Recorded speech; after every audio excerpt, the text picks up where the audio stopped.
My name is Nick Floyd.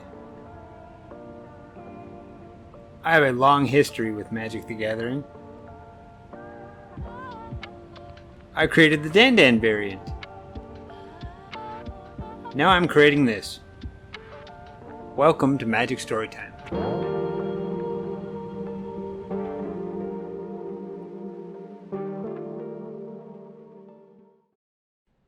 Today's trivia question is: in the early 1990s, Magic the Gathering creator Richard Garfield originally contacted the fledgling Wizards of the Coast while seeking a publisher for a board game that he had designed, which Wizards of the Coast did publish after the success of Magic the Gathering. What was the name of that board game? Hint: it's still in production by another publisher. Stay to the end of the video for the answer. This episode is Visions Prerelease, January 11th, 1997. As a side note, Visions was the first small set in the Mirage block. Memory serves, at the Mirage pre-release we got a Mirage starter and 2 Mirage boosters. But with the small set pre-release attached to a large standalone set like Visions was to Mirage, players got a large set starter and 3 boosters of the small set. This was to showcase the small set over the larger set of the block. This roughly continued until they stopped producing starters or tournament packs with the Shards of Alara block.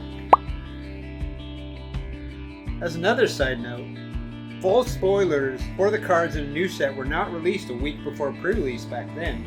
Only a few cards were spoiled in the few weeks before pre-release, as a kind of teaser, usually less than 5, so we were truly going blind into the new cards.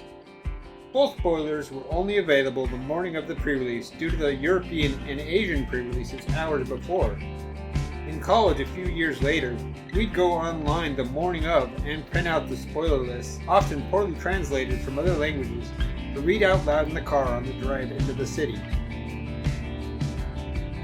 My group of Rock Springs Magic friends went to the Visions pre-release with a few new faces that had never gone to Salt Lake with us before. The youngest of our group was a 15-year-old kid who we will call Mike because, well, his name was in fact Mike. His family was a little leery to let Mike go with us. Highway travel in the Mountain West in January is always a little iffy, but they allowed him to come in the end. This time we had reserved a room at a hotel close enough to the tournament venue and planned to drive Saturday morning, stay Saturday night, and return to Rock Springs on Sunday so that we could go to school and or our jobs on Monday.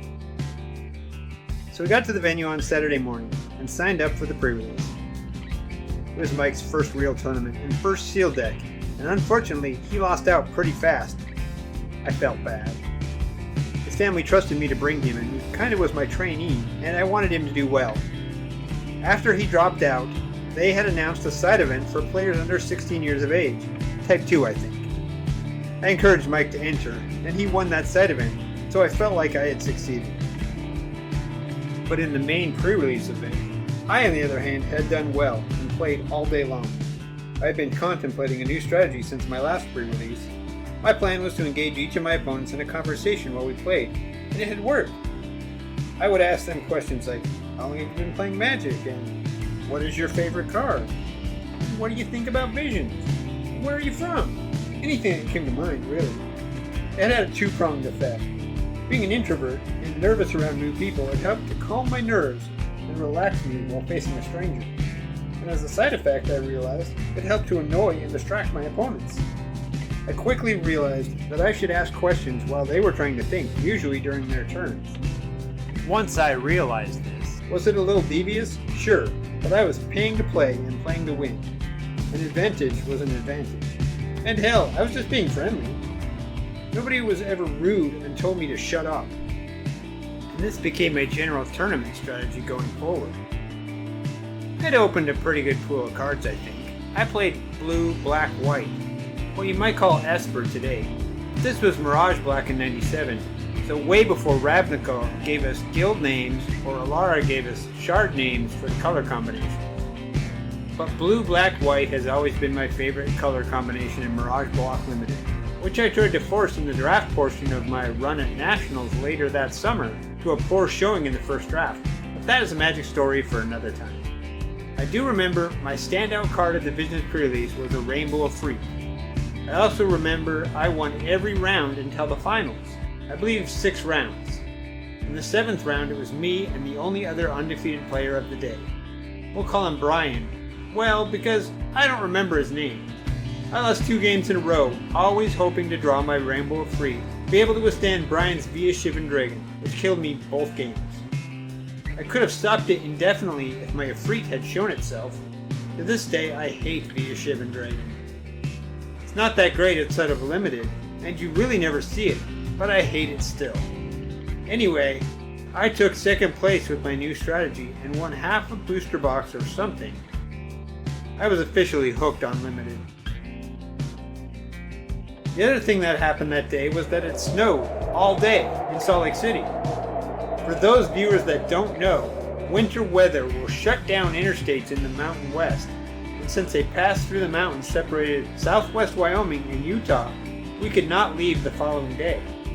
So we got the hotel room for another night and spent the whole next day, Sunday, in the stuffy hotel room playing Magic and watching TV.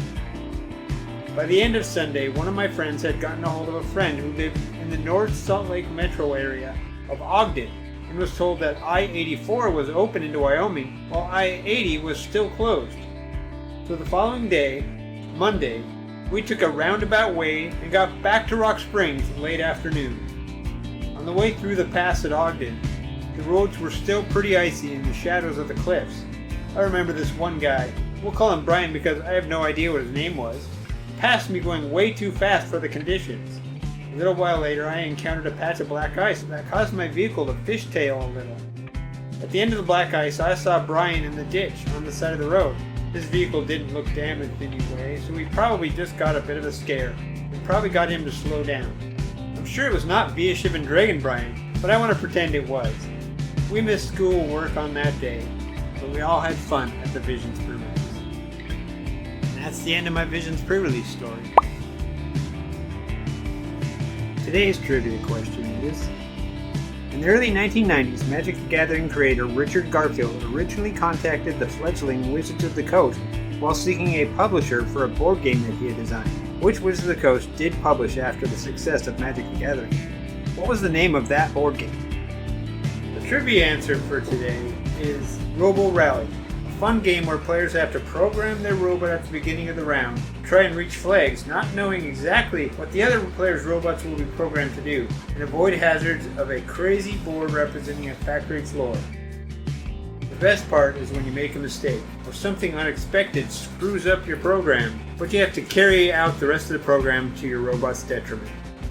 I have the 2005 Wizards of the Coast Avalon Hill edition, which I still play whenever I get the chance. Thank you for watching Magic Storytime. Please like, share, subscribe, and leave a comment.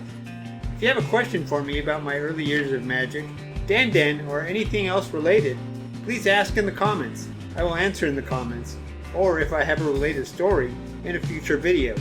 Thank you.